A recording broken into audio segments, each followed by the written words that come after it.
Hi, I am here today to show you one of the major differences in the crown stop fence and the DeWalt crown stops, okay? Some people try to tell me that when you use the DeWalt crown stops, gravity holds it in place. Now, I know gravity doesn't really work for you when you're making your cuts, and we all hold on to it anyhow, but this is a demonstration, and I'm going to show you why the crown stop is better. When you make a cut, the blade alone is trying to push this crown towards the fence. And with these stops, they're just in the wrong place, okay? With the crown stop fence, the crown stop is on the front, and that prevents the crown molding from rising, okay? Because that's what's going to happen. So again, demonstration, but I'm going to show you the difference, okay?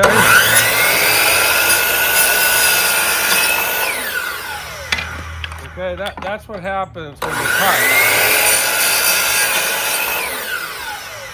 A lot of times that will explode on me. But anyhow, now let's remove the DeWalt crown stops, get these out of place, and let's use the crown stop fence. So I'm going to take my stop bar, I'm going to put it in the fence, put my crown molding where it needs to be.